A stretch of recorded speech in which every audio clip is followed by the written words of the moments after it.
hello everyone.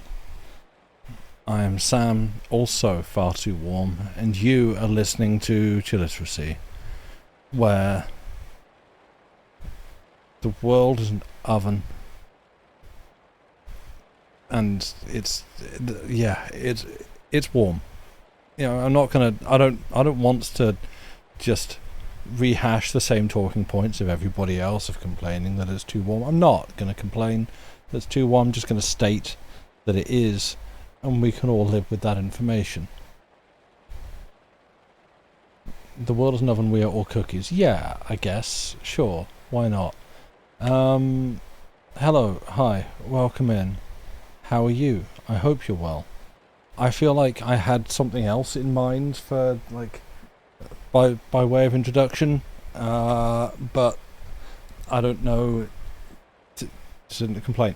Don't know whether it's the warmth or what, but I feel especially lately that I'm just struggling to hold on to thoughts. They are just all dry sand. And, like, yeah, I multiple times in the, I will be sat, like, reading something, could be a story, could just be something on my phone, and suddenly an idea will flash into my head, like, oh, this would be good, and it's gone. Like, before I've even had time to grasp it, it's just vanished. It sucks. Or like listening to music, like, oh, that was nice, that's a nice little musical phrase, that gives me an idea for a thing. Nope, gone. It's gone. Don't even try. It's gone now. It's just an empty space where an idea used to be. I have some subs to thank. Parola, thank you very much for the 39 months. And it's good to see you. And Ray Tracer, thank you for the 51 months. You saw this cool band last night, The Longest Johns. Definitely check them out. Great. Do they have a Twitch? Hello, Ray Tracer. It's good to see you. And everyone else as well. Hello. Welcome in. It's going to be another short one tonight. It nearly wasn't a one at all. I was heavily considering wheeling in the TV trolley, and then I thought, no, I've been doing that quite a lot lately, and I'm away next week, and there's a lot of books still to get through, so I think it would be good.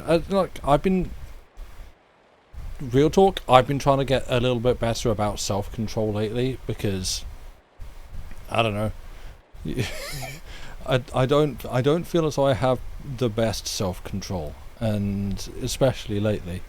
The guy on there Twitch just rambles about random stuff a lot. Oh, he sounds like he sucks. No, I wouldn't go watch him. I bet what happens often is he goes to, like, make a joke reference to something, and then just completely biffs the reference and puts the wrong word in, and then thinks about it for days afterwards. That sounds like something he would do.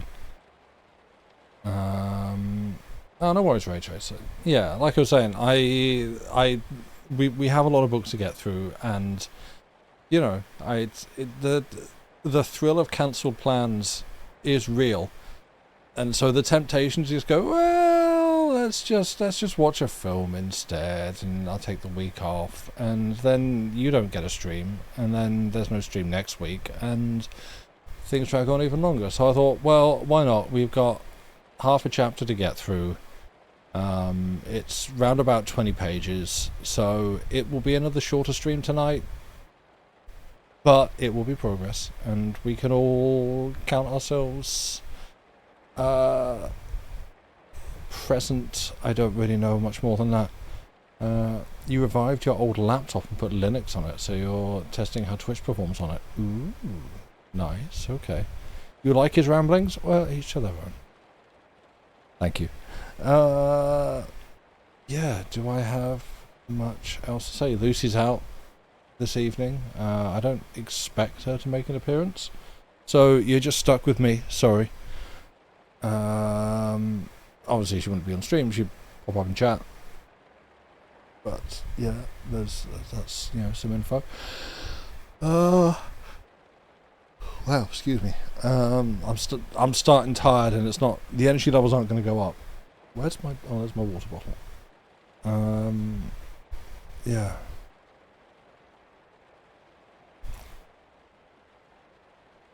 got an automatic feeder for cider, so her food schedule changed, and she's trying to convince you it's food time. It's in 2 hours. Oh, well, that's horrible of you. I can't believe you've done that. Diana, hello. Welcome in. Thank you for the resub. Thank you for 37 months. It's good to see you. I hope you're doing well. And also managing to avoid the ever-present warmth. I'm not.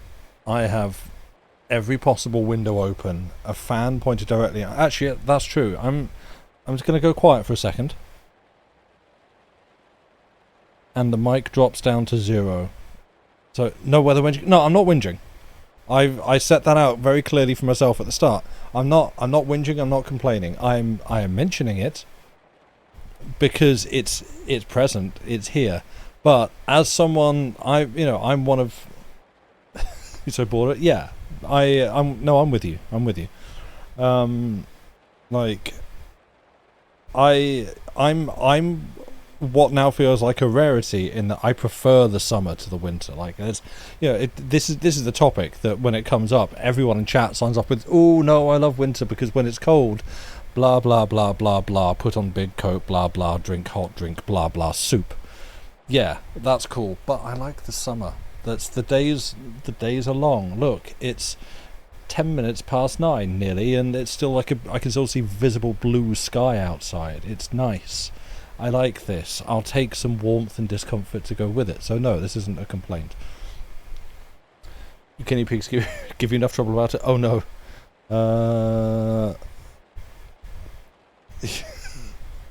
Alright, they want to go outside. No.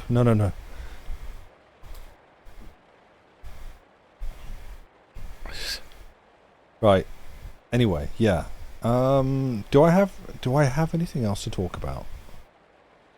I don't know that I do. Does... I got distracted actually. Yeah, I was saying I have... you have been good? Thank you. Yeah, I'm doing okay. I think reasonably okay. It could be better, it could be worse. And yeah, likewise. I hope you're doing well too. Yeah, I have a fan pointed directly at myself, and the microphone is in the line of fire. Hopefully, it looks like that is... Well, I can't hear if it's coming through on stream, but hopefully the rain sound is doing the appropriate job of like masking any low-level white noise, which is the idea. And it certainly looks like it's not tripping the mic when I'm not speaking. I'm sounding fine? Great. I'm glad to hear it. Thank you. Sun has no business being up after 8 PM. No. Listen. I as a child was scarred by having... I even remember there was a poem that I remembered reading. One of the, like, my first encounters with, like, connecting deeply with a poem, and it was about having to go to bed by day.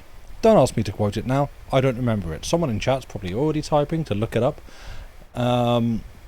But I remember as a child having to go to bed like as a small kid. Was it Robert Louis Stevenson? Damn. You know that poem. I wonder if it's the same poem. I hope so. That would be really cool. I had no idea it was him. And yeah, like I say, this was sun up at bedtime is better than coming home from work in the dark.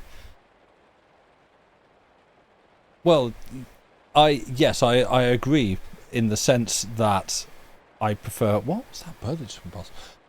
In the sense that I preferred summer to winter, but also I'm such a gremlin. I'm seeing the wrong kind of sun up at bedtime. I'm seeing it coming up at bedtime rather than still up from the day. Long days and nights. Yes, yeah, no, I completely agree. Yeah, like when I was look, I was saying earlier, the old self-control has slipped a little bit lately, and I'm trying to get it back, which is why I'm here this evening reading instead of taking the night off. But what was I saying? Sam, retain a thought, please. Just stay on one track. Yeah, well, as a kid, like, having to go to bed at, like, 8 p.m., 9 p.m., that sort of thing, and it's still being not even like dusk outside, but just bright, blazing sunshine, still daytime, and I hated that. I absolutely hated that, and so I don't try to distract me. I feel like partly that's why I'm like, no, I'm going to stay up, and like I appreciate the summer. The summer has long days when you can like stay out in the evening if you have somewhere to go and something you want to do, which I rarely do at the moment, but it's nice to have that still there as an option. Also, like on our poems in Discord, nice. I'm gonna click over and have a look at that in a sec while I still talk. Like I have also been learning about oh damn it, I can't remember the name of it. This is again something that people in chat will know about. But like it's a like on the subject of like staying up late, because you're mentioning and well, that's the thing. In the summer, the sun starts coming up at 3 a.m. Like 3, 3:30. You'll start to see the first cracks of dawn on the horizon. So I don't have to be up too late to see that. But yeah, I'm aware that there is actually a thing where you like essentially, well, I was going to say like force yourself to stay up, and it's not like I'm forcing myself to stay up, but almost as like an act of revenge or something, or an act of like defiance in like staying up late as a way to like enact some sort of measure of control over parts of your life. And we're not going to get deep into the psychology roots of it, but that's the thing that like I've read about it, that sort of behaviour trait, and gone, oh, that's interesting. That might be something to discuss with your therapist when I can get back to that. As I say, it's like we're not doing the whole like let's do a live psychoanalysis on stream, because we're here to read stories, not that. But that is I feel another reason why I have a tendency to stay up late, or have learned to stay up late.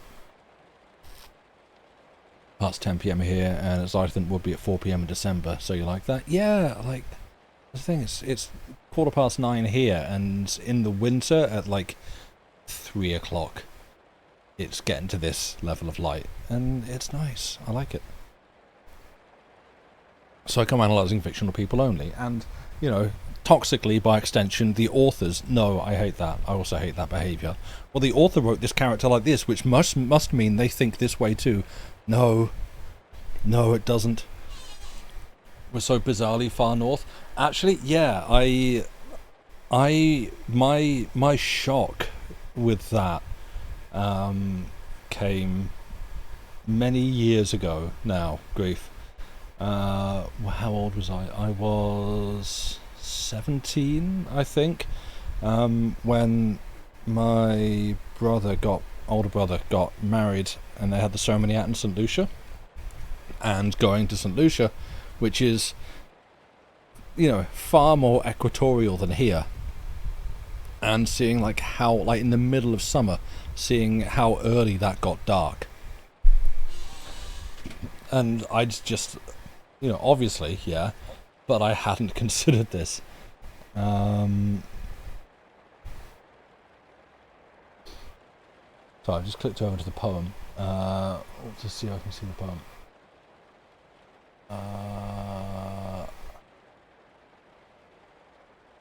In winter I get up at night and dress by yellow candlelight. In summer quite the other way, I have to go to bed by day. I have to go to bed and see the birds still hopping on the tree, or hear the grown-up people's feet still going past me in the street. And does it not seem hard to you, when all the sky is clear and blue, that I should like so much to play, to have to go to bed by day? Yeah, that's the poem. That's amazing. I did not know. That's Robert Louis Stevenson. Yeah, that's so cool. I'm really glad we found it.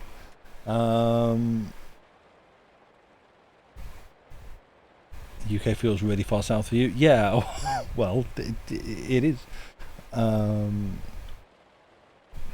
Birds like yelling at 3 a.m. They do actually. Like when I was at uni in Plymouth, they would just like sing through the night.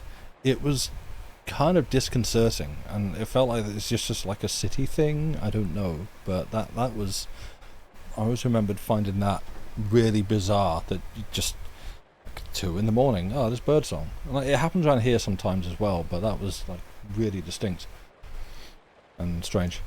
Right, I've sat and talked for ages now. It feels like.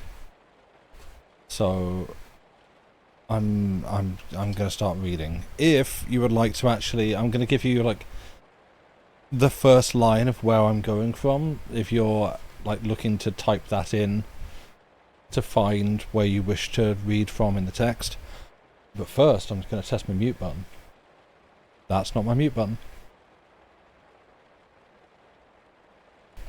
That was my mute button.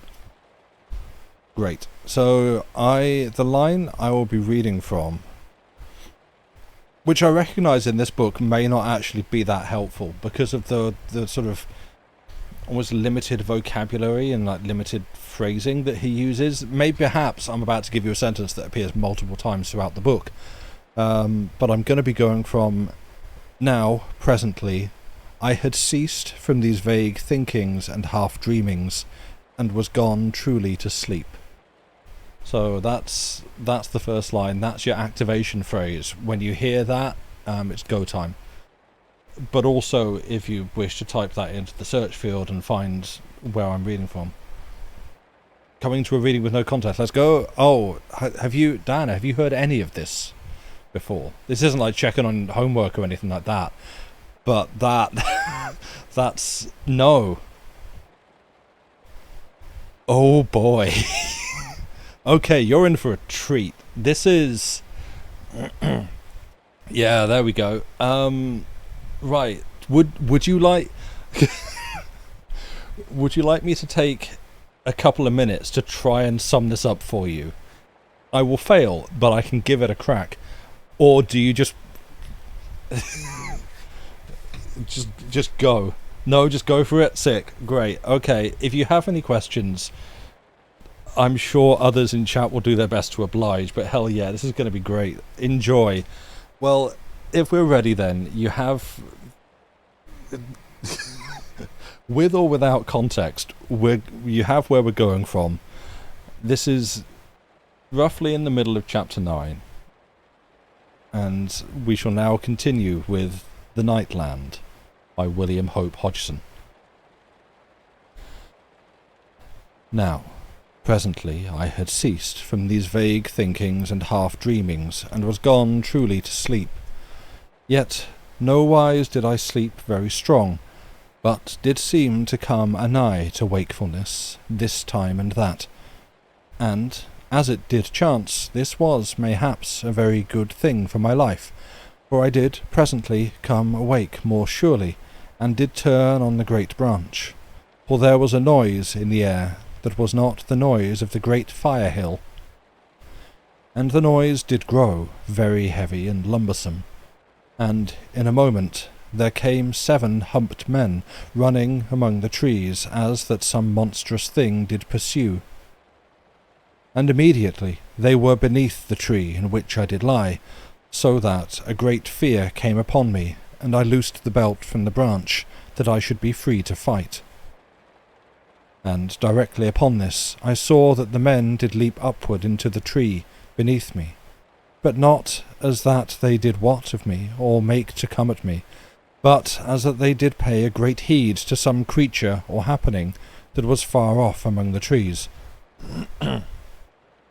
And surely the noise did seem to come from that part, and did grow loud and mighty, and the humped men did all crouch very silent, and did make no noise or motion one to the other, but were quiet upon the lower branches. And, as I did look now more to my ease, I perceived that they had each a great stone, and bloody, that did seem as that it was split to a certain sharpness, even as a stone doth break very natural. And they carried the stone under this arm or under that arm, so that they had their hands free to all matters. And alway the noise did come more anigh, and I saw that a humped man did come running from among the trees, and did run beneath that place where the 7 humped men did be on the branches. And they made no sign to the man to save him. Yet truly it was very plain that some monster pursued the man. And immediately I saw how this thing was, for the humped man upon the ground did not run so fast as might be, and I conceived that he did act to make some creature to come after him, to pass under the men within the tree.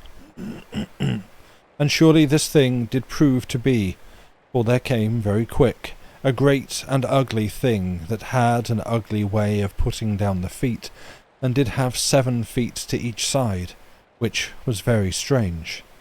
And the back was as that it were horny, and the belly of the thing did seem to brush heavy upon the ground, and it grunted as it went, and shook the earth with the weight of it, so that a monstrous noise came from it upon so hasty a journey. And I did wot that it was not such a thing as did properly pursue after matters of food, but did rather eat of that which did need little haste, but a monstrous strength to gain. And that it did so make after the man was in truth because that it had been wounded and made fierce, for indeed there came blood from the creature from great wounds upon its back, but how these were made I could not know in that instant. And it did go under the tree in which I was hid, and in that moment when it passed under the tree, the 7 humped men did leap out of the branches, and did catch to the brute by the great horns of the spine, and I saw that the wounds were in the joints of the spine, as was plain when the back did work with the going of the creature. And the 7 humped men took the sharp stones from under their arms, and did strike very brutal in the wounds that were in the joints of the spine. And the creature roared and cried, and went onward into the trees at a great speed. And in all the time that it ran, the humped men ceased not to strike with the stones. And sudden, when it was gone a distance off, it did roll very swift over upon the back, first to the right, as that it would go that way, so that the humped men did leap off upon the other side, and immediately the creature rolled to that side, and there ran clear of the brute only 4 of the humped men, so that I knew that 3 were slain. And afterwards they that lived ran beyond the beast, and gat up into a second tree, and the one that was chased did entice the creature to follow, so that it did tease it once more to pass beneath the other men, and they very swiftly again to the back of the creature, and so from my sight, striking with the great stones, and the beast bellowing very loud and piteous. And how many of the humped men there were to the beginning of that strange hunting, I know not, but surely there were few that lived to the end. And surely there were such things as this thing in the beginning of the world, and again was it thus in the end. And I did ponder this a little while, as I did sit upon the great branch, and hearken unto the sound of the hunting that was now gone a great way off, and was presently beyond my hearing. And afterward I gat me to the earth, and I did look this way and that way, to see that no beast was anigh, neither any of the humped men. And afterward I eat 2 of the tablets, and drank some of the water. And when I had gat this far to a readiness for my going, I minded me that I should try the compass again, as I did intend. And surely the machine did point between the north and the south, upon the westward arc, even as Nani had told unto me, yet as it did seem with somewhat more of a southward pointing than she had made me to think. And because of this telling of the compass, a great ease came upon my spirit, for surely was not this but a sure sign that I did go direct unto that hidden place of the world, where the lesser refuge did abide, but yet was not come over close, so that the pull of the mighty earth current of the great redoubt was something stronger than in the place where was the little pyramid. And all this did I think very swift to myself, and had a glad uplifting of the heart, as you do perceive, so that I went forward upon my journey with a great stride, and did scarce fear any strange thing that all the country did hold in that moment. And I went all that day at a strong pace, and did be oft tempted to send the master word unto Nani, yet did keep from so foolish an acting, the which, mayhaps, had brought straight away upon me an evil power, and had given me to destruction when that I was near come to the succour of the maid. And it was this quick and constant fear of the evil forces of the night land that did keep me ever from calling unto Nani, lest that they should discover me and follow after. And this I doubt not you to know by now so well as I.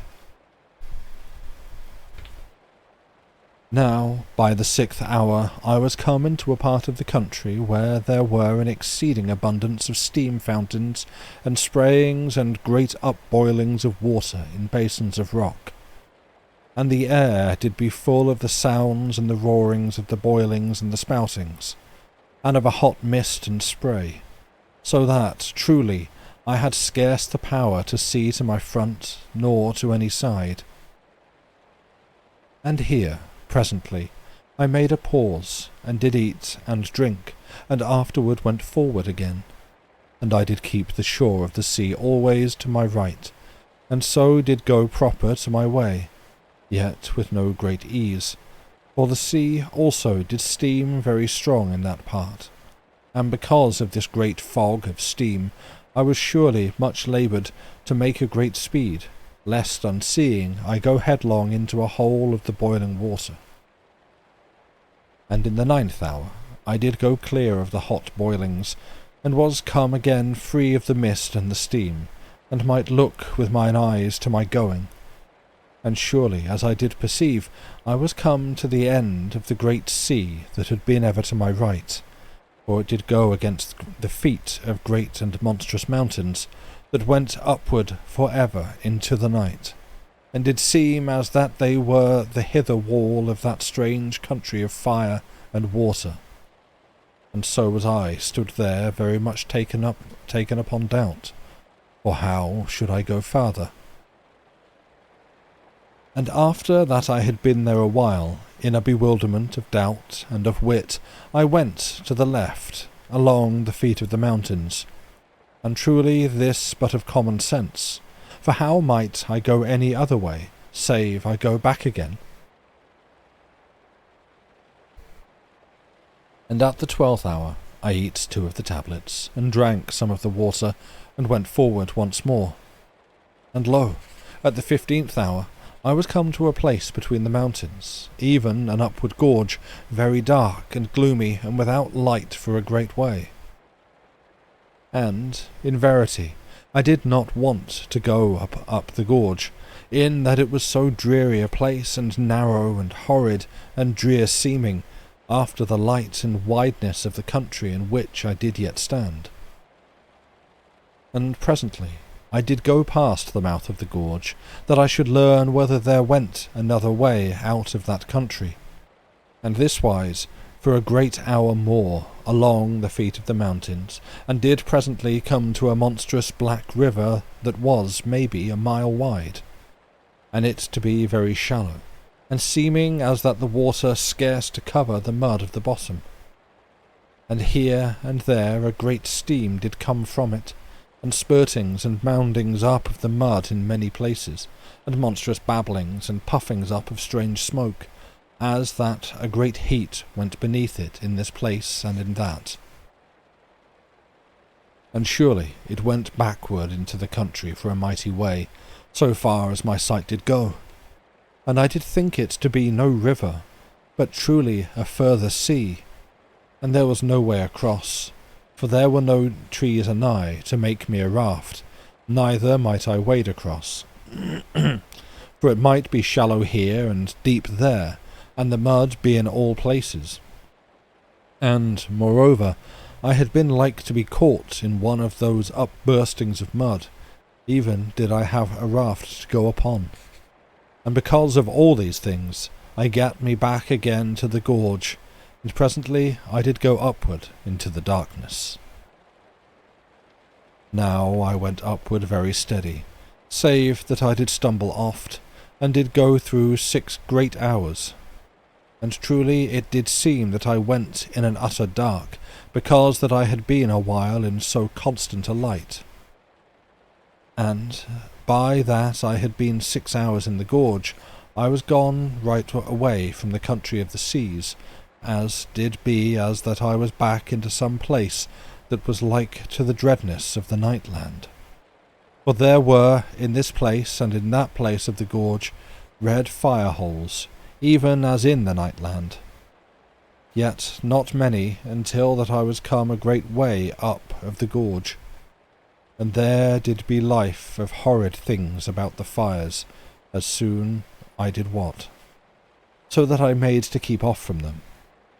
Yet, as you shall perceive, I must come oft pretty near, because that the gorge was nowheres scarce 100 good paces across, and did oft come very narrow, so that I did come oft anigh to the fire-holes, whether that I did heed to or not. And all that time, and ever, did the gorge go very sharp upward, so that it was a very weary thing to make great trial of speed, as you shall know. But yet I went so fast as I could, for I was grown sudden very excited about the heart, and to feel as that I did surely draw anigh to that strange and hid place of the world, where was the lesser refuge. And when I had gone upward through 6 great hours, as I did say, I took caution for a place proper to slumber, for I was surely very wearied. And I saw a place presently, afar upward of the dark side of the gorge, upon the right, where a ledge of the rock did show in the glaring from one of the fire-holes that made a gloomy light in that place. And I climbed unto this ledge, and did find it to be secure, and awkward to come upon. And presently, after that I had eaten drunk, I did compose myself unto sleep, the which came very speedy upon me, whilst yet I did believe I thought only upon the sweetness of the maid. And truly it had been something over 23 hours since last I did sleep, so that I was greatly awearied. And in 6 hours I waked and did eat, and did climb downward again to the gorge, and so unto mine upward journey. Now, as you do perceive, when that I was come properly a great way up the gorge, and had come among the fire-holes, there was no more an utter darkness, for the dull red glare of the pits beat upward upon the black sides of the mountain, of the rock mountains, that did make the sides of the gorge, so that oft I did see both sides very plain in the lower parts. Yet of the height of the gorge, who might know aught? For the black sides did go upward for ever into the everlasting night. And because of the light from the fire pits, I did see, time and oft about the fires, horrid monsters, both that were snakes, and others like to scorpions, so great as my head, but no more than these for a long while. And afterward I perceived that surely other matters did move among the rocks of the gorge, so that I did keep the discus very ready in mine hand, yet had truly no use for it all that day. Now I eat and drank at the 6th and the 12th hours, and went onward at a very strong speed. And at the 16th hour I did seem as that I knew the aether to be stirred about me, and the beats of the master word very faint upon mine inward ear. And immediately a wondrous great and lovely thrilling did wake all my being. For surely, I said, this was the spirit of my love, calling unto me with her brain elements. And indeed this was a very proper and sensible thinking, for had the master word been sent from the mighty pyramid, I had been like to hear it very plain, by reason of the force of the earth current which was with them and to their command. But, as you do know, the earth current was nigh gone from the peoples of the lesser refuge, so that they were over weak to make any proper calling, and this I have spoken of before this place. Yet, in a little while, as I did stand very hushed, that I should hark the better, I was come to doubt whether that I did truly hear the master word. And one moment I did say that it had surely beaten the night about me, and immediately would I be just so unsure. And so, in a while I gat once more to my journey, and had doubt in my heart. Yet, as you shall conceive, more of hope. And because of this thing, I went onward for 30 great hours from the time that I did wake, for my heart was excited within me. And when that I had gone so long forward as this, I did see how that I did foolishly, and I looked about for a place for my slumber, and I found a small cave that was clean and empty, as I did discover by the shining of the discos which I made to spin a little time. And the cave was in the cliff of the mountain that made the right side of the gorge, and was nigh 20 good feet from the bottom of the gorge, and hard to approach. And when I was come secure into the cave, and sure that it was proper to my purpose, I eat 4 of the tablets, as was just and nice to my belly, and did afterward drink some of the water, and so to my slumber. And all the while very sweet and strong in my thoughts upon Nani, so that surely I was a little time before I had myself rightly unto sleep. And I slept 6 hours, and did wake, for I had set my spirit hard unto such wakening. Yet was I still greatly yearning for sleep.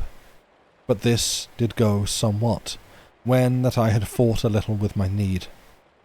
And afterward I eat 2 of the tablets, and drank some of the water, and did gat my gear upon me, and was presently down unto the gorge, and so again to my journey.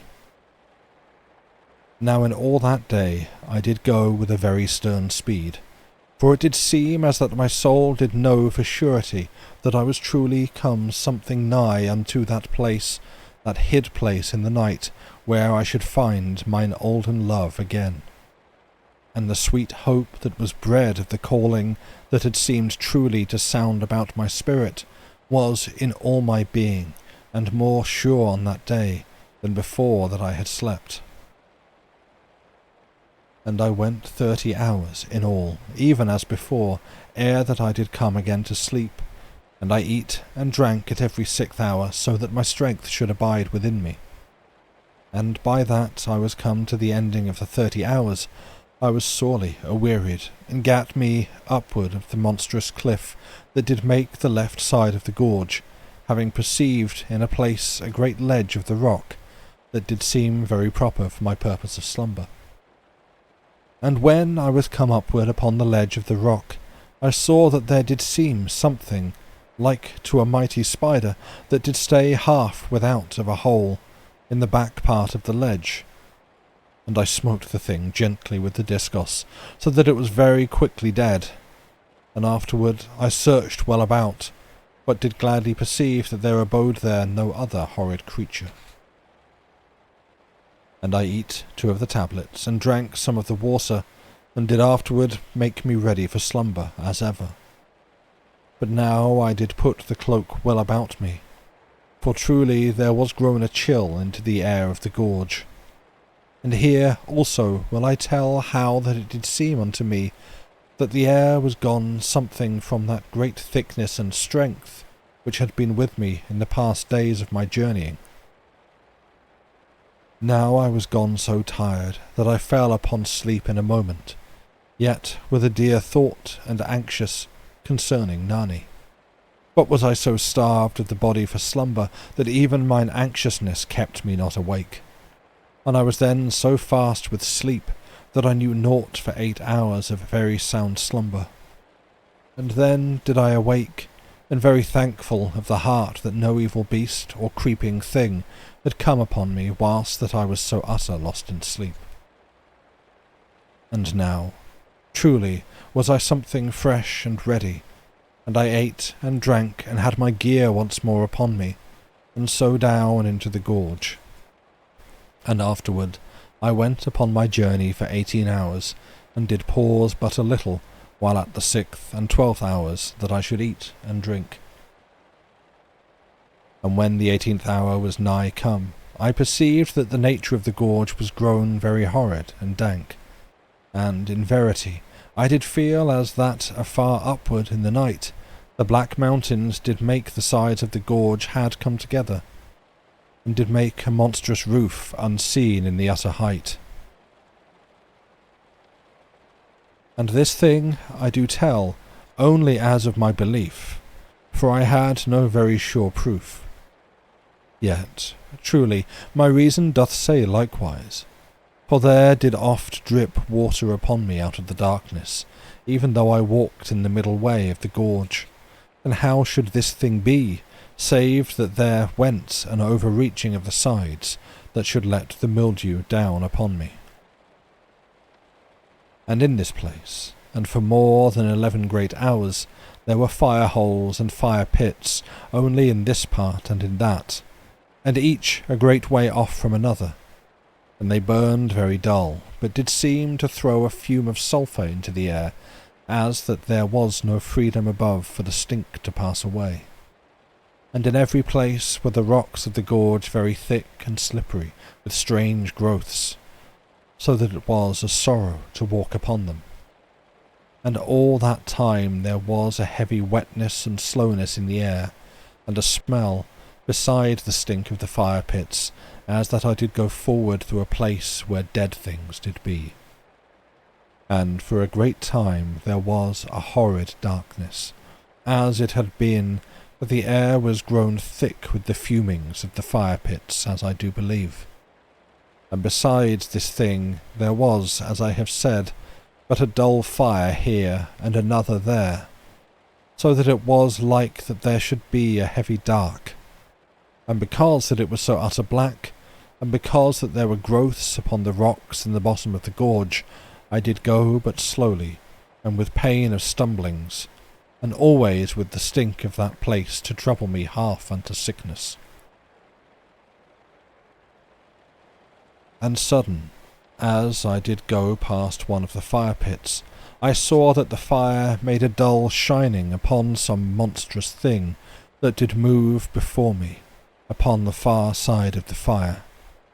And I came in one moment unto a swift silence, and hid among the rocks at the bottom of the gorge. And I looked very cautious at the thing that moved beyond the fire, and surely I had seen no thing so monstrous since that I had come free of the nightland. For it was as that some huge creature, like to the hull of a great ship, did move down out of the dark of the upper way of the gorge, and it went by the fire-hole, and onward into the dark of the lower way of the gorge, and I had perceived somewhat of it as it did go past the fire, and surely it was black and beslimed, and utter great in height and in length, and it went always without noise, so that I had not known it to be there, but that I saw it plain with mine eyes. And, truly, if I do say that it was somewhat as that I had seen a monstrous slug thing, surely I should use wise and proper words to make known to you this horrid brute. And I stayed very quiet a time, and afterward I went upward again of the gorge, and did use a new caution to my way, and saw that the discos was free upon my hip, but even thus I did carry the weapon, being that I must use both hands to my way, and to save me in my stumblings and slidings over the slippery rocks. And once it did seem to me that some great thing moved in the darkness, and I went downward among the rocks, and stirred not my body for a great while. And sure am I that there went some living monster past me, that did stink as loathsome grave, or as a loathsome grave, and afterward I went on again. And 3 hours did I go thus, and came at last to a place where a fire-hole did shine more ruddy. And I did look well about me, that I should perceive that part of the gorge the better. And as I stood there, very quiet, away off from the fire, so that it did show no great light upon my person, I did note how utter still was that place, and this to take me anew, as though it had come fresh upon me. And here there would be the drip of water, and again in that place, and again elsewhere, and all very solemn and very dismal, and the silence to be constant. And presently, as I looked now to this way and again to that, I saw that there was a monstrous slug thing laid upward against the black side of the gorge, as that it had stood up on end, and the one end of the monster went upward beyond the light from the fire pit, but the other part did come down and trail into the gorge, as a long hillock, very ugly and black and beslimed. And I near sweat with the disgust and horror of the thing, but afterward I had more courage, and spied well upon the brute. And surely it moved not at all, and any more than the side of the cliff of the gorge, and I conceived that it stood not upward upon any feet, but clung to the rock, even as you shall see a slug to go. And for a great space I was very quiet and moved not, neither did I make to hide, but stood there very stupid. Yet, in a time, I had more of courage which brought strength unto my heart, and I began again to go upon my way, but with an utter caution, and I then to creep for a weary time upon my hands and knees among the dank and weariful rocks and boulders that lay in the bottom of the gorge. And thrice between 4 hours was I passed by hidden and monstrous things in the horrid dark places of the gorge, yet with no noise, save, as it might be, the odd rattle of a rock in this place and that, but with an utter and dreadful stinking, and I to be quiet as they went, as you shall think. And each time now that I did go by the fire pits and fire holes that lay oddways in the gorge, I did pause and search about me with mine eyes, very cautious, and oft now did I perceive how that the monstrous slug creatures did lie in this place and in that against the cliffs of the gorge. And I did go then utter still, from this space to that space among the rocks, and oft upon the flat of my belly, and with a constant heed that I make not mine armour to knock against the boulders. And always, as I did go, there was a monstrous stench, and the choking of sulphurous smoke very oft. And here and there, as mine heart doth believe, there were utter great caverns within the mountains, to the right and to the left. And of this thing I have some small proof. For once I did go by a place where a fire did burn, as it should be a fire-hole, afar inward of the mountain side upon my right, so that I saw in a moment that I looked in the darkness through the mouth of a mighty cave-place. And I went past very quick and silent, for I knew not whether any horrid thing should come forth out of that place to slay me. And truly, as I did think, if there did be one such place, there were like to be many, and mayhaps the slugs came forth from these caverns, where, as I did conceive, there was naught save an eternal dripping of waters, and the foul growth of things in all parts. Yet is this last but a thought, as I do say, and you shall wisely take it for no more than that. Now I came clear of the darkness, and the slime, and the stinking, in about 12 hours after the time that I did think the mountains to be a roof unto the gorge, and the air was now free, and did seem as that some life and health did abound in it, and the fires did be more plentiful, and burned very bright and clean, and threw all their fumings upward, so that there was no more any bitter pain of sulphur within my throat.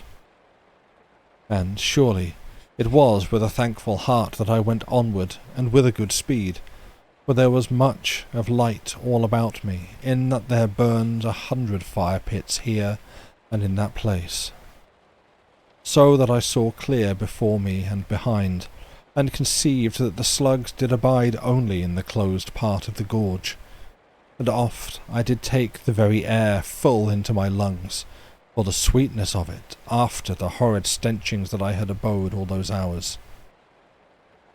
And presently, when I was come free of the roofed part of the gorge, maybe some 3 good hours, I looked for a place proper to slumber, for it was surely something over 33 hours since that I did last come upon sleep, and I was utter worn and lost of strength with so much of creeping and harking from monsters, as you shall believe.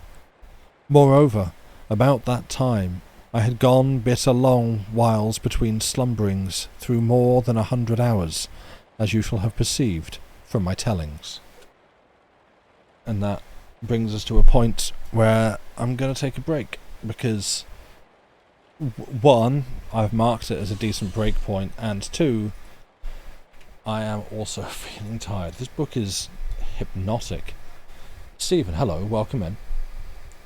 Be slimed. Yeah, if that can be, that's, you know, everyone's favourite piece of music from Sea of Thieves. Be slimed can be our word for the day. A new thing that we're instituting here just now. Also, yeah, you may have encountered brain elements. Basically, like cranial Wi-Fi or, you know, mobile data. So he's got a pretty good connection to his home pyramid, but the one that he's trying to get to, the Lesser Redoubt or the Lesser Refuge or whatever, they've got a pretty bad signal there, so not everything gets through. There's some great contrast with the old language in the oldie language in the sci-fi. You think it's sci-fi? The vibes are great. Yeah, so this is what drew me to the book. Well, I'll go to the break in a bit. Let's chat. This is what drew me to the book. So this is William Hope Hodgson, who was writing at the start of the 20th century. This was published in like 1912, I think. 1912, yeah. So which I find that fascinating for this work to have been written and published then. It's so the story that we are reading at the moment is set like a million or some incredibly long, possibly more than 1 million years in the future. Because what it's reminded me of in that setting is The House on the Borderland, which was another of Hodgson's, where it has a whole sequence, like quite an extended sequence in it, where basically a character slips out of time and just sort of sits down in an armchair and dissociates for an indeterminate amount of time until the sky goes dark. Like, this is so far into the future that the sun has gone out and been replaced by some big ominous green orb, I think. It gets hella weird and it's super cool, and it's like, frankly, one of my favourite things that I've read on this stream. And this sort of felt a Futurama episode like that. It's the sad one. You think of the sad one with the dog. Ever spaced out so hard you timed out as well. Like, yes, literally. Like that's what happens. I really liked it. It's a good book. The Time Machine. Right. Okay. I've probably seen it, but I don't remember it. I just picture the sad bit with the dog at the end of the episode, but I don't want to talk about that because it's going to make me and everyone else sad. But yeah, so what the story we're reading at present is long way into the future, where the sun has gone dark, the sun has gone out, basically, hence the Nightland. It is a land that is dark, and what is left of humanity resides in a colossal metal pyramid. And your protagonist is a guy who sort of lived at the top and works with the scholars there, who in this story are called Monstruacans. I don't know why, but that's what they are. And he sort of, he's a cool guy. Everyone knows him, everyone loves him. He's super cool and strong and good at fighting and really smart and real, like, your proper, like, classic fiction protagonist, just great at everything and really cool and everyone loves him. And but he also has psychic powers, these brain elements that he talks about. He's Ace Rimmer, exactly. He has, like, psychic powers and can communicate using his brain elements. But basically, no one leaves the pyramid because the land outside, they have like a sort of an electrical fence. This sort of earth current that he talks about is essentially a form of electricity. And they have like an electric fence all around the pyramid, and beyond that, just monsters. But like weird monsters. There's the silent ones, and the place where the silent ones kill. You don't go there because, frankly, the rather descriptive name sort of tells you all you need to know about this place. You go there and they kill you. You've been interpreting the brain elements as some kind of implanted thing. Because he mentions the earth current being a factor that affects it, but it always felt to me, I think he said that he was sort of, when I say gifted with it, I don't mean like, here you are, son, we got you a brain chip. It felt to me like this is some sort of natural gifting that he had for like psychic communication, to kind of like tap into the sort of psychic will of the population. But also I love that they have this master word. Basically it's a little password that none of the monsters in the Nightlands know, so they can't use it to trick you. So if you get a message that uses the password, great, you've passed the two-factor authentication, you can log in. But if it doesn't contain the master word, then send that one to spam. Just delete it, don't open it, Grandma. That's how that works. But so that, like, and what's happened is he's received a message from this other pyramid from a woman there called Nani. This is all before the concept of anything really techie. You love it. Yeah, like, again, like, this is why I was drawn to this. It's a fascinating piece of literature. And he makes contact with a woman in this other pyramid and knows like, oh wait, there was a second pyramid, but their tech is failing. Someone needs to go and save them. It's going to be me, hero protagonist of this story. I'm going to go. And so he gets geared up in their special armor and the discos, which is like a spinning blade on a stick, which is his cool weapon, and that's what they use. We learn also fairly recently that they also have planes. They have flying machines of some kind, but they're so, by their time, so old and out of date that they just sit in a museum and no one knows how to use them. So it's like, well, we have aircraft, no one knows how to use them, so I didn't bother. But it reminds you a bit of Earthlight, imagination of living on the moon about 15 years before the moon landings. Oh, neat. The name rings a bell. I don't think I've read it or encountered.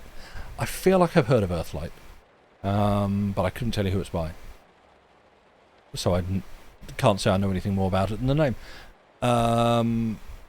But the other part, which is the fun thing to get to, is so this woman, Nani, who he has made brain contact with in the other pyramid.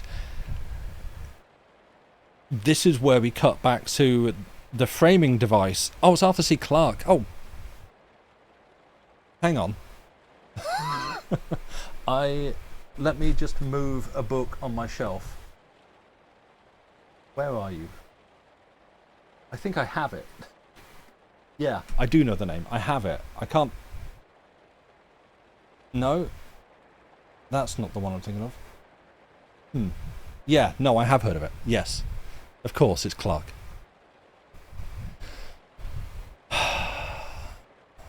No, what I was looking for was The City in the Stars, which I do also know I have, and I can see it on my shelf. No, I have heard of Earthlight. I don't think I have it, but I've heard of it. Yeah, so there is a framing device in this book, which is your actual narrator, the guy who is telling the story. This is where it gets super weird, and where the story starts is someone in the long distant past. This is a guy who was, again, like a real like hero protagonist, a super cool guy.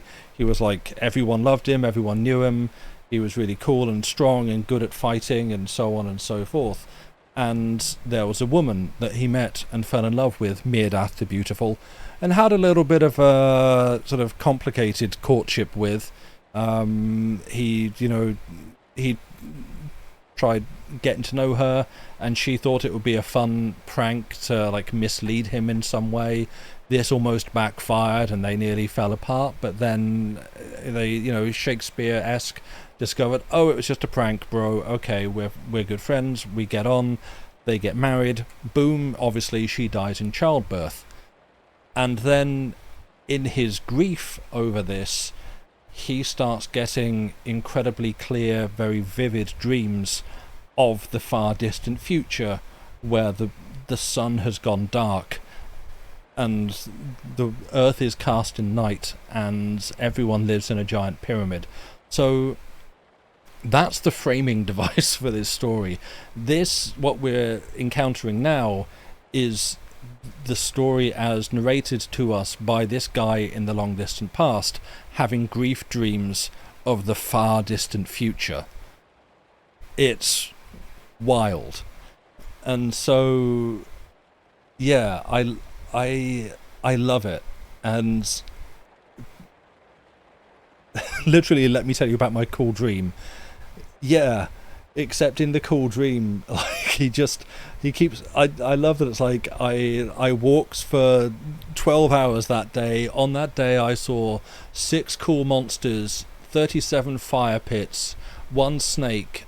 I ate some tablets and I drank some water, and then I slept for 6 hours. And now let me tell you about how I went to sleep. Like, there are so many cool things you've walked past. Cool dream where you're seeing horrors and sleeping. Yeah, like instead of going to therapy. So yeah, and like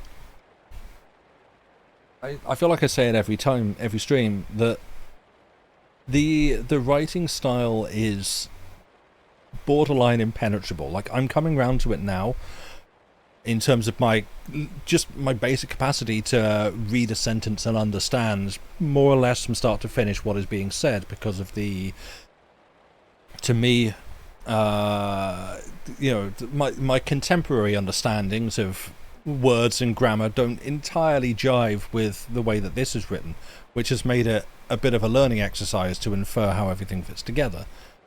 It's really detailed about sleep schedule for some reason. Yeah, like it's I guess is what keeps him regular. He's got a wristwatch or something, I don't know.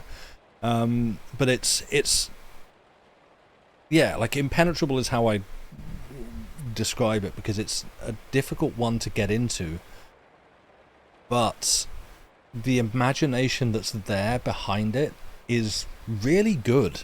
It's like really unexpected, and that's what drew me to it. Like, it's been rewritten. Like, this is the unabridged version, so it's had various like edits and rewrites. I think I know there is, I've just not looked it up. A recent edition that someone has done where they've attempted to, like, I think, rewrite it in a more palatable form. But yeah, like, considering all the other works that this predates, I just think it's a really, really interesting piece of literature. Why would you do that? Why would you rewrite it? Do you mean?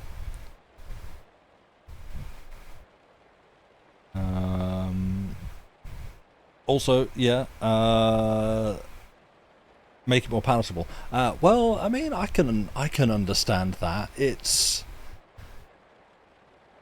like, I'm not gonna lie, it's putting me to sleep whilst reading it. It's like, you know, in Anne Vandermeer's introduction, she describes it as sort of hypnotic, and it is. It's like intentionally so. Again, none of this is to say that like this is entirely. You read the rest of Hodgson's work; he doesn't write like this, so this is entirely his choice to put it out like this, and I think it works for that, but I think there is also I think it's valid to have a crack at kind of reshaping it.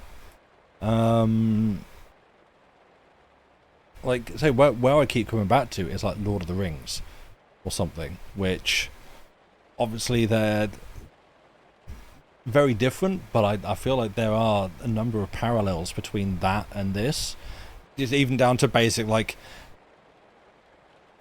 person going on an epic journey for some reason. Like it's an extremely basic parallel, and there's a lot of differences there. But you know, so you're going on some grand journey through a, I guess, mysterious fantasy land, and this feels far more removed from our own land than say Middle Earth.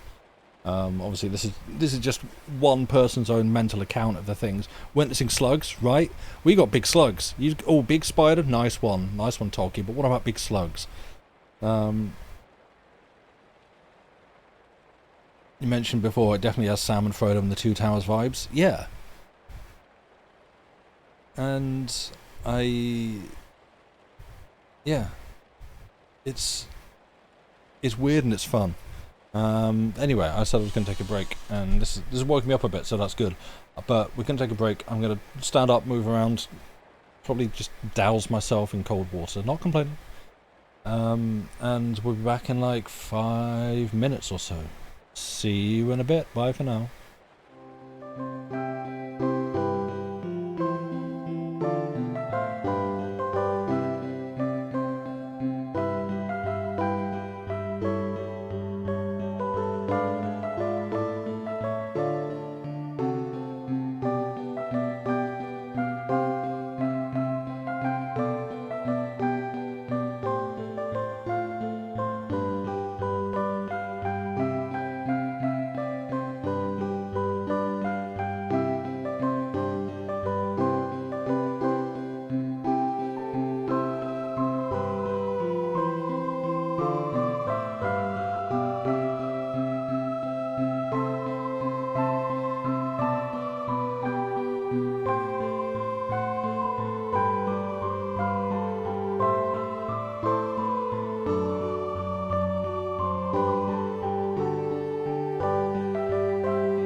And we're back.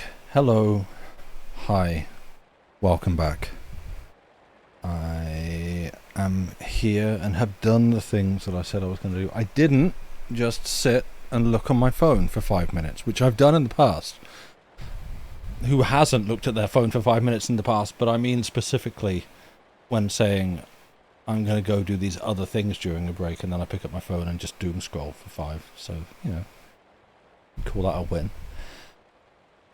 Hello, welcome back. I hope everyone is well and enjoying things and having a good time. Daily dose of evil screen time? Yeah, exactly. So, tired of looking at bad screen, can't wait to go home and look at good screen. But the phone is the bad screen also. Got yourself another beer? Damn. I can't remember whether I have one or none left, but I could do with more. But the only non-water cold drink I have in the house is cold brew coffee, which has gone really well. It's a good batch that I've made, but it's also late, and it would be irresponsible to drink coffee this late. Had a micro nap. It really does help. Damn. I don't think I could do that. I think it would be irresponsible for me to do that. Do that in a stream break, because there is a possibility that it wouldn't be so micro. You got 2 6-packs today, and you haven't had any for a while. So you've been one, having 2 beers in one. Oh, I love that. Like, yeah, the having like that sort of the new, like, not just beer, but taking beer as an example, like the new pack freedom, or like, you know, a soft drink or whatever, you've got a bunch of cans of your favorite thing, just the liberation that comes with having a new batch just arrive, and I've got loads. I'm not having to ration this yet. I will down the line when I can look and see a visible amount that I have left. I can look and count, oh no, there's only 4. That then puts me on a limit. That means I just have 4. But when you've got like just a surfeit, an abundance, and like, oh, you know what? If I want to, I ain't going to notice that yet. That's fine. You can do that. That's, yes. Set a timer for a 5-minute nap. Oof, no, it couldn't be me. My pre-stream ritual for this is usually I will like that. It's longer than 5 minutes, but I do usually like lie down and have a nap at some point, just sort of try to shut my eyes and zone out for a bit in some time during the hour before stream. And the number of times that I have barely just woken up with like 5 minutes to get set up and go live. Takes you at least 45 minutes to get close to a nap. For me, it depends on time of day. If it's during the day, no problem. If it's at night when I actually need to sleep, problem. That's, yeah. I'm your 5-minute timer. I'll let you know when the stream's back on, which is about now. Actually, you should be waking up now. I'm gonna adjust the mic. Apologies if. Whoa, I should look into getting a new mic arm. I really should. This one has a bit of a creak to it now. It's been around the block a few times.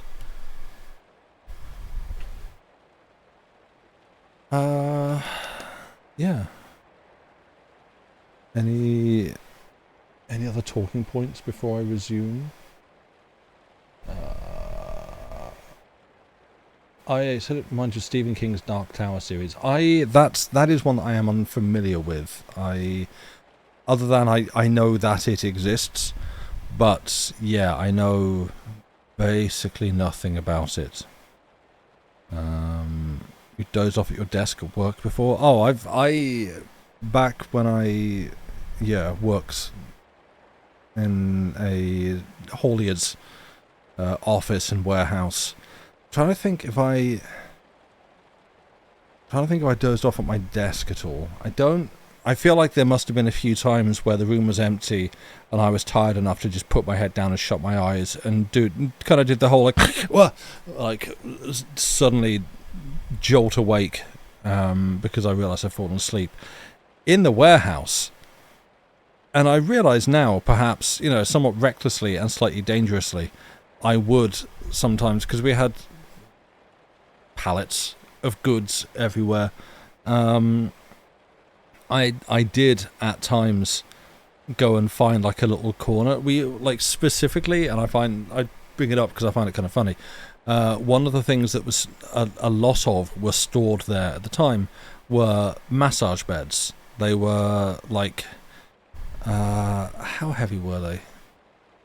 I'm trying to think whether they were like 5 kilo or 20 kilo, like big, like cardboard boxes, like rectangular cardboard boxes with fold-up massage beds in them, and they had literal tons of these lying about the place, and I know that because I had to unload them and palletize them, and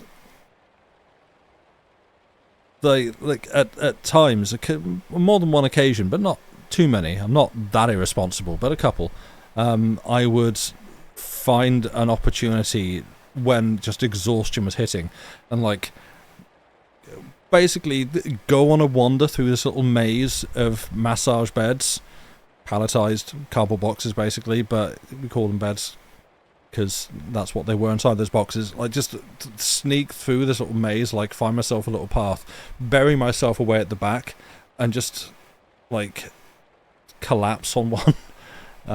Except one time I was doing that, and it just so happened that one of the owners of the company was on a forklift and moving them, and he like moved the ones right next to me and sort of startled me awake. So that perhaps wasn't the best look, but hey, let people rest. It's not a moral failing if you're tired. Yeah, but it's fine. Got away with it somehow. Dark Tower is a very cool badass guy in the far future, our world, but not quite, and there's a lot of weird monsters and broken down old tech. Oh, neat. I mean, the other thing that this reminds me of, I say this as I hold up a copy of The Nightland, which none of you can see, but the book, The Nightland, that we're reading. What it really reminds me of is Caves of Cud. For any Caves of Cud enjoyers in chat, Cud spelled Q-U-D. I had a feeling you'd played it, Stephen. I'm trying to think where I knew that from, but yeah. Like the vibes of this and that, there's I would be curious to know whether the makers of that have encountered this in some way. Not that like that would be the only way to come up with this sort of world and setting, but it's just I'd just be interested to know whether it's like ever crossed their paths, because that's if you don't know, another just fascinatingly weird parentheses affectionate setting for a game that's just a sort of far distant future kind of science. It's science fiction, but I always want a kind of science fantasy-ish as well, and it's a proper classic roguelike. The only thing you carry between... It's an RPG, and the only thing you carry between attempts at playing it is the knowledge you've gained. There's no unlocks or anything, and it's really cool. I've played it more than a bunch of other games, and yet I am still a complete novice that barely makes it out the tutorial before some ape just kills me, or I don't know, I overcommit in a cave underground. That's where caves are usually, and just get killed by a plant on a wall. It's but the amount of truly bizarre encounters you can have in that game. There's you can. I'm trying to I'm trying to even think of some of the things that can happen. You get killed by your own doppelganger. You can like take a you have to like perks and curses and stuff, and like get more points if you take some of the negative ones, but some of the negative ones can be funny, so there can be one that you take where you just like, I can't remember whether it's you're hunted by your doppelganger or just like hunted by someone, and so like every screen you go on there's a chance that like your doppelganger will appear and try to kill you, stuff like that. You can grow multiple heads, you can like genetically modify yourself with a bunch of extra limbs so you can traverse the landscape better. It's a hell of a game. I recommend it, and yeah, the setting, the vibes of that I feel are a good complement to this. Anyway, I'm actually looking at the clock and thinking I should get on and read some more because I'm just sitting here talking, although I am also drinking water, so yeah, that's good. Haven't played much, but most recently you investigated a giant clam. That was unexpected. Yep. Actually, I know a friend of mine, I think I can call him a friend, Sean, is, I've streamed Marathon with him a couple of times on the Longest John's channel, and I think he's raided over here a couple of times, and I've raided him. He's a big fan of Caves of Cud, and one of his favourite stories, I think, is about an early time when playing it, where he found a gun in the game, and on it was there's like an illustration inscribed on the gun, and like when he picked it up, because the game has like a reputation system and it is an extensive reputation system where it's extremely granular about all the different species and clans and populations. Like every single thing in the world has an opinion about you at all times. It's, to me, actually a little bit hellish in that regard, but hey, you know, that's just what that's just my normal headspace every day. But here we are, the game attributes numbers to that.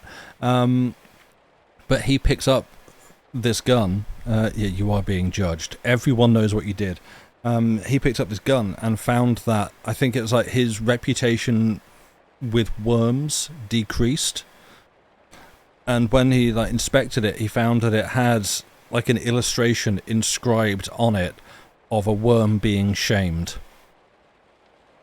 And so by like picking it up and using it, the worms knew about this and were like, wow, this guy using the worm shame gun, this asshole, and decided to like ding his reputation a little bit. It's great. That's Caves of Cud. Go look it up. It's a hell of a game. I think it often gets partnered with Dwarf Fortress. They're very different games, but they're both the kind of like truly unexpected game story engines. Like they account for just borderline atomic levels of detail, and it's worth looking at them. But enough of that. We're here for a story. I have some pages to go before we hit the end of the chapter. So, wait, I was about to... Hang on. I just want to check. Yep. So, you know at the start of the stream when I said, here's the sentence that I'm going to be reading, if you wish to search for it. Now presently I had ceased from these vague thinkings and half-dreamings. And guess where we're resuming from? Now, presently, I saw a small cave that went inward to the side of the gorge. Obviously, the sentence veers off in a different direction after now, presently. But, you know, I was right. It's not unique amongst the pages of this book, is what I'm saying. Enough of that nonsense, time for more of this nonsense. Exactly. And now for something completely different. So, I will give you your sentence so that you can search it if you're watching live, or pause and search if you're on YouTube and reading along. Now, presently, I saw a small cave that went inside of the... So, that was wrong. Now, presently, I saw a small cave that went inward of the side of the gorge. There you go. As you shall know. Exactly. As you shall what? So, there you go. That's your starter sentence. search for it if you will. I will actually be repeating it. I was going to say I will not be repeating it, but I will in just a second. But if you're ready, as am I, then we shall continue with Chapter 9 of the Nightland. Now, presently, I saw a small cave that went inward of the side of the gorge, and I looked into the cave, and found it to be sweet and clean and very dry. And there was a small fire pit off from the mouth of the cave that did throw a good light for my purpose, so that I saw there was no creeping thing or horror in the place. And I went in, and made to prepare for my slumber. But truly, when I was come to look upon myself, I was utter soiled, and did seem as that I stank with the slime and disgust of the dark part of the gorge, where I had gone upon my hands and upon my belly. And because of this, I was set that I should not eat or come to sleep without I washed me. And I went out from the cave, and there was a spring near to the fire pit, as was oft in that part of the gorge, and the spring was hot, and did fill a hollow of the rock, very quiet, and with a fuming of sulphur, as I did bend above it. And I washed mine hands and face and mine armour and gear in the hot spring, and did dry me with my pocket cloth, and was so sweetened and put to happiness of mind. And I went back into the cave, and did sit in the mouth of the cave with the discos to mine hand. And I eat 4 of the tablets, for I was gone a mortal long while without, and afterward I drank some of the water. And as I did eat and drink, I looked out upon the lightness of the gorge before me, and with a cheerful and composed heart. And I saw presently that there came certain creatures out from their holes, even as it might be that they were part rats, but very strange looking, and not properly such.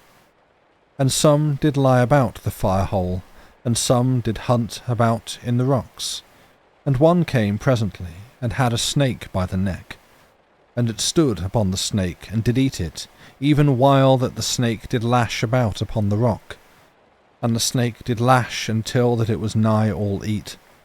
And a very strange thing this was to see, that something troublesome to the pity, and something troublesome to the pity. Yet was I glad to perceive that there were enemies to the serpents of that place. And when the rat creature did make an end of the snake, it made across to the spring, and did drink the hot water a while, and afterward back unto the fire, and there laid down anigh to the edge, and seeming very sweetly comforted of the belly, which, in truth, was much otherwise with me. And, after that, I saw many creatures, and went about the fire, and did have warmth from the fire, and drink from the spring. And surely I did ponder that the peoples of this our age should say, if they had stood with me, that Providence had made nigh together the warmth and the drink that were needful unto life, or it was grown to a bitter chill now in the gorge.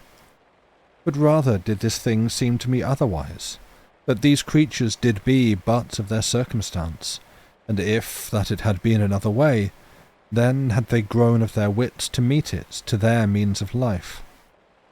Yet, as some would say, the arguments do but meet and be the same thing, and neither way do I care in this place, but do no more than to show unto you the working of my brain, in this way and that, as I made my journey.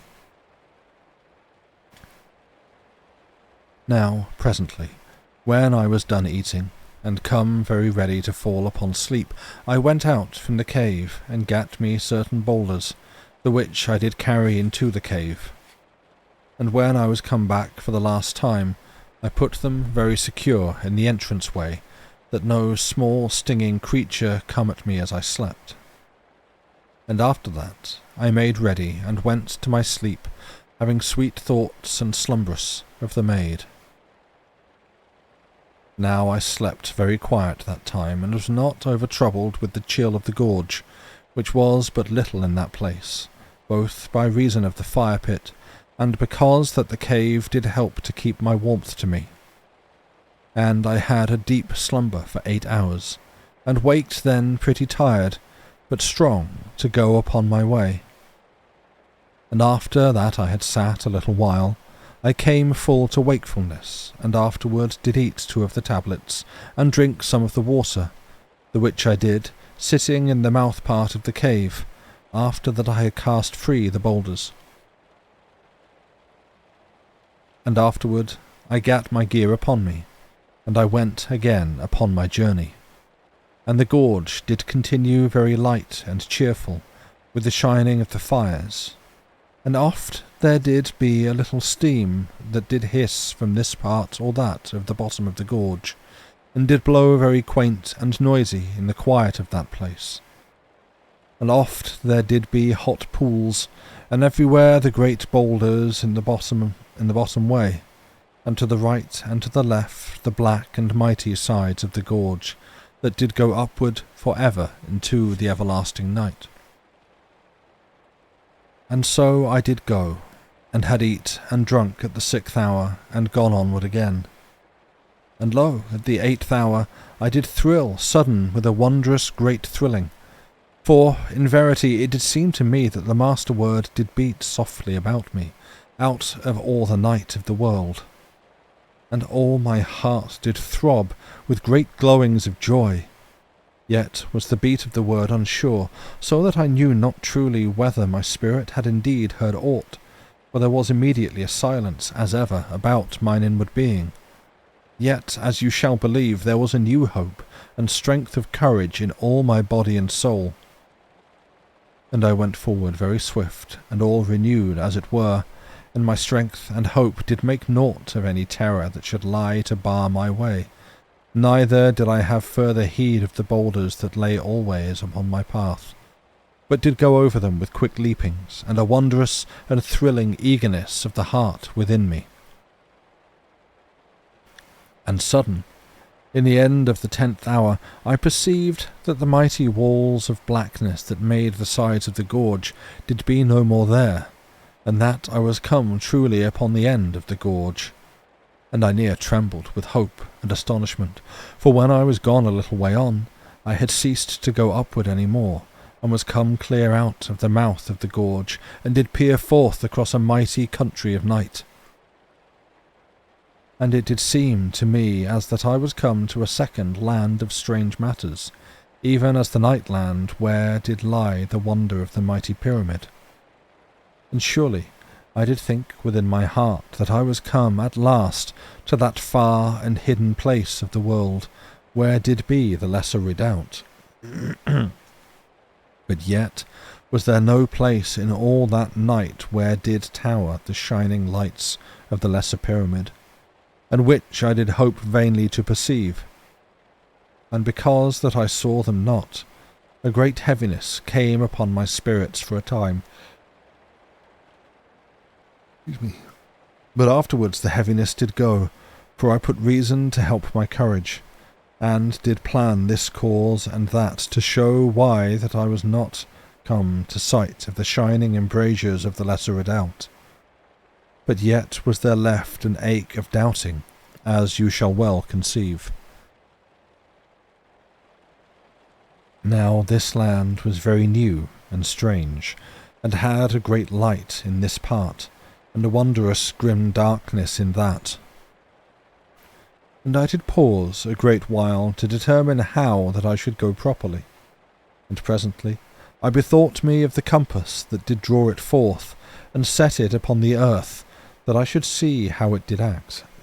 And truly it did go almost as Nani had told me, so that I was very sure in all my being that I was in verity come anigh to the hidden refuge. But yet did the compass give me no proper guiding to my way, so that I was no more wise to this end than before, only that I had the comfort of that which it did seem to assure. And in a little while I went forward into the land, and did hope that I should come presently to some matter to help my choice. And I went first toward a certain great glowing of fire that lay before me, and did seem joined to another great glare that went afar to my left. And I found the ground of that land to be very fair for my feet, and to have in this place and that certain bushes, even as it did seem to me, of the kind that we named moss bushes in the Nightland, as you do know. And I made a very good speed, and went thus until I had gone for maybe 6 long hours.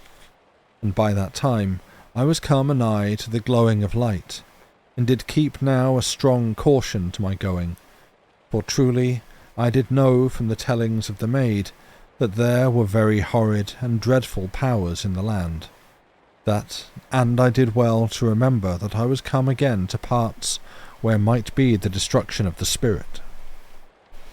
Now I made a pause, and looked toward the glowing light, and it seemed to me that for a monstrous way unto the right and to the left there did be surely a great hid valley in the earth before me, for the shining did seem as that it came up from out of a valley, as that there burned a deep light in such a place. But yet was I all unsure, and had no proper knowing whether indeed there be any valley there, but only a strange and luminous shining that did come upward from the earth. And I made no great haste now to go upon that place, but went down sudden into the bushes, and lay upon my belly, and had a new great fear upon my spirit. And presently I parted the bushes a little, and made a place for spying. And I looked a great time unto the place of the light, and now to this part, and now to that, and sudden I saw, as it did seem, a monstrous head within the glowing, for the glowing did seem at whiles as that it swept to and fro, as should a shining smoke, that went obedient to a quiet wind, and so to hide and again to uncover. And in a moment I lost the great face, and was all unsure that ever I had seen aught. And lo, in a little minute I did see it again, but whether it did be the shape of some utter monster of eternity, even as the watchers about the mighty pyramid, or whether it did be no more than a carven mountain of rock, shaped unto the dire picturing of a monster, I did have no knowing. But I made that I should get hence very quick, and I did turn me about in the bushes, and went upon my hands and knees, and so came at last a great way off. Now presently I came again upon my feet, and did take a new look around that land, and I had the mouth of the gorge to my back, and this is perceived by the shining of the fire pits that made the place shown to me. And to the left of the gorge was an utter blackness, as I did conceive, of black and monstrous mountains, through which the gorge did come. And to the right side of the gorge there were many low volcanoes, that went always along the feet of the great mountains that made the right wall of the gorge. And I saw the feet of these dark mountains, because that the light from the little volcanoes made a glare upon the lower slopes. And so shall you have some knowing of that part of this second land of night. And a good way off was the shining that I had journeyed unto, and the shining went into a distant light through a part of the land that lay afar to my left, for it stretched a great and strange way toward me out of the leftward gloom, and came unto my front, and so away into an utter distance. Yet, though it was so great, you shall not think that it made any huge light in the land, but was rather as that it had a shining made unto other ends, for it made not a great lightness in the land. And you do now perceive something roughly how the land did seem to my back part and unto my left, and somewhat before my face. And because that I did think to have no profit to my search, if that I went to the left, I made attention unto the right. and here there was much of darkness. Yet oft the shining of fire holes in this place and that amid the darkness. And as I did look, it grew very plain upon me how great was the spread and drear wideness of that country of night, and how that I did be an utter lonesome person in all that dark. And so shall you be with me in sympathy of the utter greatness of my task, and know of the fear that did breed odd whiles, that I should search until I die, and never find, and you to give me good human understanding. And now I made no more delay, but went unto the right, and did keep the chain of the little volcanoes something level to my course, though a great way off. And I went thus with a strange growing of hope and an excitement for 10 hours, and had eat not then for more than 20 hours, and surely not since the 6th hour of that day, and this because that I was so utter shaken from my calmness of going. And at the 10th hour I went utter weak, and did seem surely as that I must swoon. And lo, I bethought me how that I was gone so long without aught for my belly. And surely, when I was quiet a time, I eat 4 of the tablets, and in a good while did feel all renewed, and would rest no more, after that I had drunk some of the water, but went onward. For, in verity, my spirit did be as that it had slain me, if that I had lain down at that time. And this because hope was so fierce in me, for I to feel indeed that I was come near to the maid. And I went 10 hours more, until that I did truly totter upon my feet, with utter and dreadful weariness. For I had gone now through some ways of 40 great hours, and had been foolish in mine eating and drinking, as you have perceived. But yet was this to be forgiven, for I was as that I should come any little minute upon the wonder of the lesser pyramid, shining afar in the night. Yet truly there was nowhere anything that might be likened unto it. And I lay down there, just as I did be, and with no proper heed to my safety, and I was gone asleep in one moment, as it did seem, and waked not for 12 hours. And then did come suddenly unto knowledge, and thankful was I in the heart that no monster had come upon me in that dead time of slumbering. And I ate 4 of the tablets, as was surely due unto me, and drank some of the water, and so gat forward again into the night.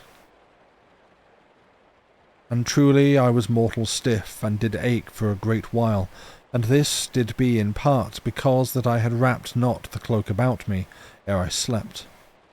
For the land was bitter cold, and did make the blood very chill. Now when I had gone onward through 6 hours, I ate and drank, for I did mind now to be wise and keep my strength good within me.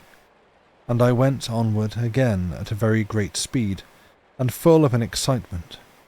And surely I did be glad at last that the tablets were so easy gone in the mouth, and unfilling to the belly, for I had been without power and patience to eat proper victual. And at the 10th hour I saw that there rose a red shining out of the land before me, as that it came upward from a mighty pit. And I made slow my way, and so, when I was gone on for 2 great hours more, I saw that monstrous figures went about, against the red glare of the shining, and I gat me down into the bushes which were very plentiful in that part. And I stayed there for a certain while, and made a watch upon the red shining and the figures. And truly it did seem to me that there were horrid giants in that land, even as in the night land. And afterward I crept away, and went outward from the little volcanoes into that part of the land that was dark, save, as you do mind, for the glare of fire holes in this part and that.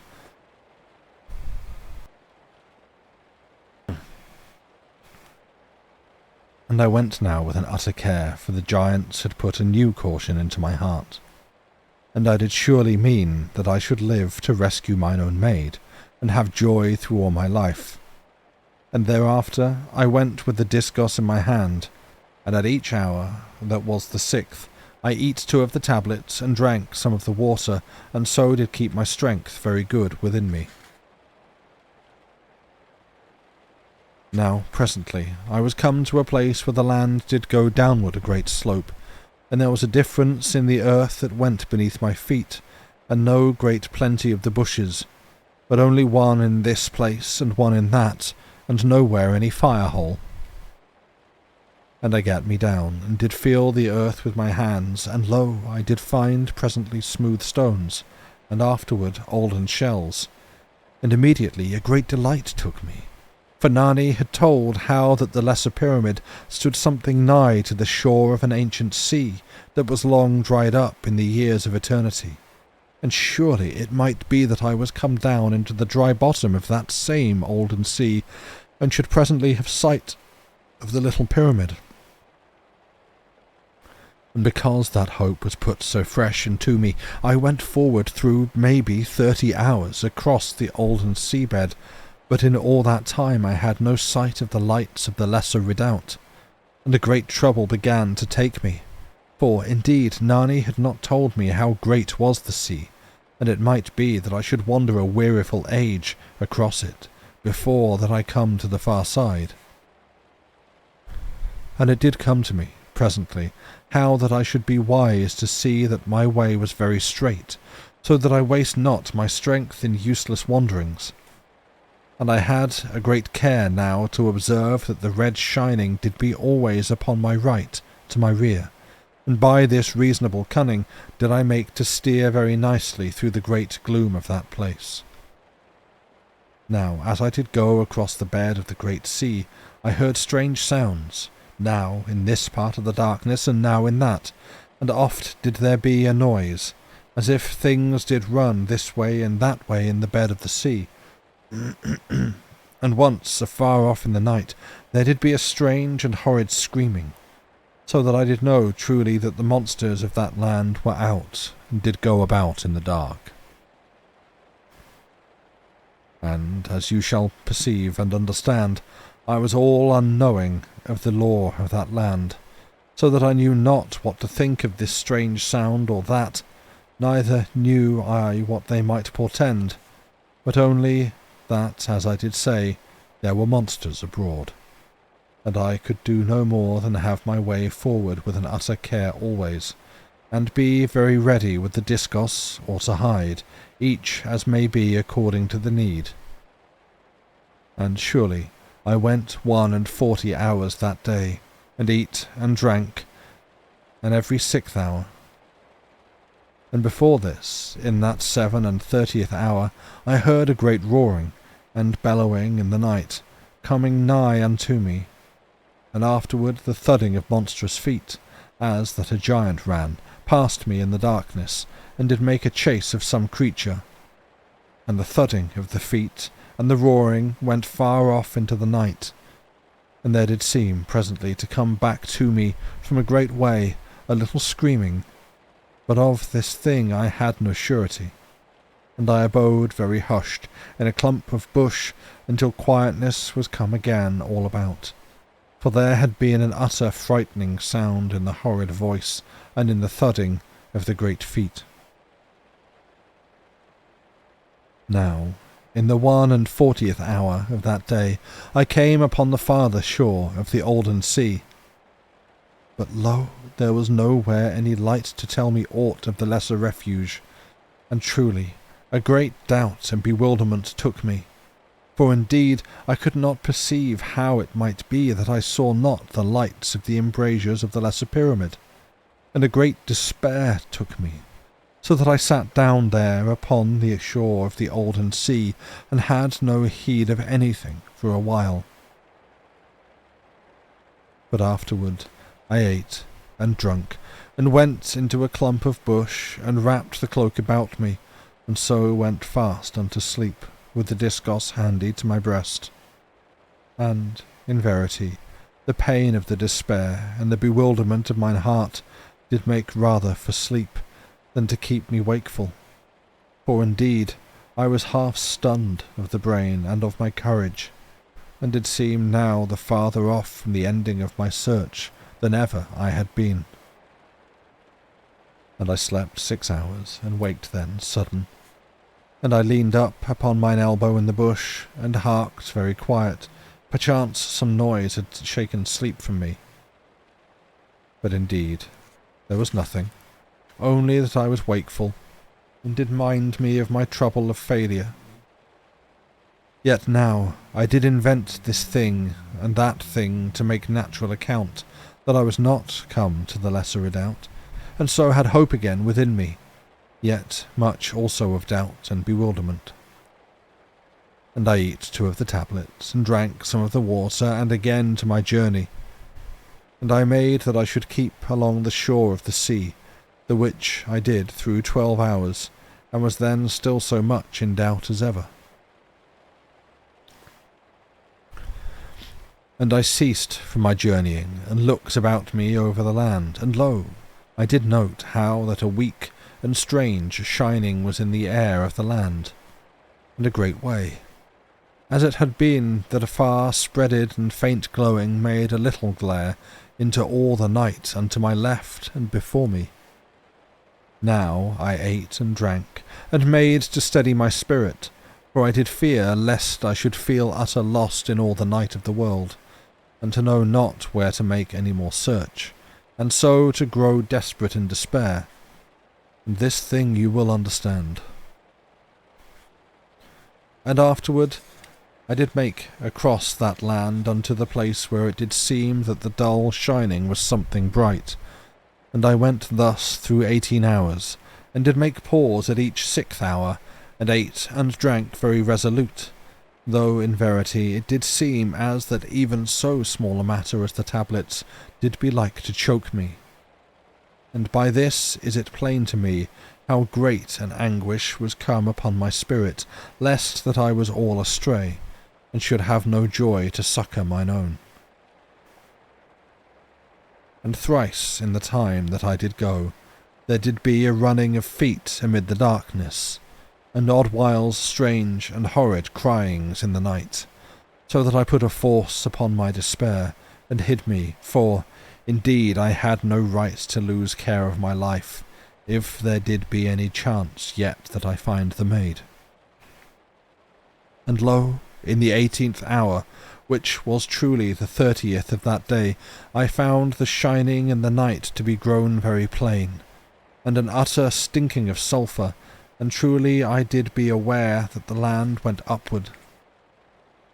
And I made upward through 7 hours, and the light did grow more plain, and was of a dull redness, very sombre and heavy. And in the end of 6 more hours I ceased to go upward, and did know of a strange low sound, that did be like to no other sound that ever I did hear, and was like to a dull roar that did never have ceased through eternity. And I went forward unto the light, and the land to be now as that I went over an upland plain, and I did go thus through 5 hours, and the low roar did grow ever upon mine ears. And truly, even as I did shape my thoughts to take a caution for my body, I went upward again a little, and came out upon the edge of a mighty cliff, and the low and constant roar did moan upward against me with an everlasting muttering. And I looked downward a monstrous way, and surely there was spread out a mighty sea, as it did seem, of dull fire, as that a red-hot mud did lap very deep and quiet below me in all that night. And I looked outward across the strange sea, and the far side was hid from me, for surely there were dull and solemn clouds that came off the sea, and hid the distance from me, and the clouds to glow a little redly, and so to rise, and presently to blacken into the night. And I looked to the right and to the left, and it was plain that the black cliffs did stretch out both ways, and did go downward ever into the monstrous sea of slow fire. and there were great headlands that went out into the fire as into the sea, and the fire did lap very quiet about these. And where the fire lapped about them, there did shine and spirit out green flames and vapours at divers times. And, indeed, as I did perceive, I was come to an upward sea of fire, as it were the deep inwards of a low and utter monstrous volcano, that was flat of the top and utter big across. And, in verity, I did look downward into the fires of the inward earth, and a very wondrous sight was it, to stand there, alone, upon the cliffs of that everlasting sea. And a great heat came upward from the dull and grim fire of that gloomy sea, and a reek of sulphur, so that I was like to be choked, and did go backward from the edge of the cliff. And, surely, I was come to the end of that dark land upon the side, and had nowhere perceived the lesser pyramid in all the night of my travel. And a new despair came upon me, for, indeed, it seemed I was come all astray in the night of the world, and did nowise have any knowing whether I stood near to the country of the Lesser Redoubt, or whether I was gone half across the world unto a strange place. And then, as the despair troubled my spirit and dulled the beating of my heart, a sudden thought did light up a fresh hope within me. For indeed, as you do know, I was come upward of a great height, and did surely have a huge view over all that land. And mayhaps the lesser pyramid did lie somewhere in a valley, if, in verity, it did be anywheres at all in that country. And I turned me from the cliffs, and looked backward over all the night of the land. But there was nowhere in all that country the shining of the lights of the lesser pyramid. And lo, of a sudden, I did know that there was something in the night. And I stared, with a very keen and anxious look. And behold, there was the black shape of a great pyramid, afar off in the night, that did show against the shining of the distant light, for it did stand between me and the far-off fires. But until I was come to that place, whence I did look, I had not stood to have it plain against the shining upon the other side of that land. And how I did feel in that moment, I have no words to set out unto you. But surely was my heart gracious with thankfulness, and I ready to leap with joy and hope, and all my body thrilled with an excitement that would not have me to be silent, so that suddenly I began to shout foolishly across the night. But I came soon to wisdom and silence, as you shall think. And that brings us to the end of the chapter, and where we shall finish for tonight. We have sighted the pyramid. We are at almost exactly the halfway point of the book, and we have now found the pyramid. I did look up and see, and walked not till the forklift had lifted the pallets to my right, and I don't know if my attempt at... I nearly laughed, and I don't know if that came through on the mic. It might have just been audible. There was a pause. They didn't leave the porch light on for him. Rude. Yeah, no. No, please do make jokes in chat. It's absolutely fine. It's kind of a fun challenge for both myself and Lucy to like glance up and read chat whilst in the middle of reading the story and see what you're saying. And you know, if you made a joke, like if frankly, if you get one of us to break with a good joke in chat, well done, mission accomplished. Yeah, if you make us laugh, you win. That is one of the win conditions. The others, they'll be revealed to you as you discover them. You hope there's still people there. You see, I've been wondering, and I can't remember if I've mentioned this before, but what happens when he gets there? Like, they're in, you know, the stakes are that it is the Lesser Redoubt and their earth current, and so therefore their power supply, you know, the Lecky, is failing. And so they're running out of like everything they need in order to survive. So what's this one guy rocking? It's not like, say, Fallout, where you're on a quest for a water chip to come back and fix the water supply in the vault that you've set out from. He's just going to fix the earth current by being awesome at it, obviously. Yeah, maybe that's it. He just shows up and says, "Oh, yeah, I've got another. You want me to go feed the meter? I'm just gonna pop down the spa. Well, what you got the key? Yeah, you got. I'll put 10 quid on the key. Come back, bosh. There you go. Power's back on, just in time for the football. Enjoy." It didn't bring them that many food tablets. No, he's scarfing them down like they're going bad. So, yeah, I'm actually like that. You've set out that this is a somewhat treacherous land for everyone to travel through. So, one person on his own, or perhaps 2 hobbits, can make it through not easily but stealthily and perhaps more safely than a large rabble. We have already seen illustrated what happens when a large rabble goes out. Doesn't go well, they get very caught and easily ganked, and then you complain to your offlaner for not coming to help out and the support for not teleporting in. But such is life in the zone. You get ganked and you're sent off to respawn. So that's what's he going to do when he gets there, assuming he doesn't have anything about his person that fixes their problems.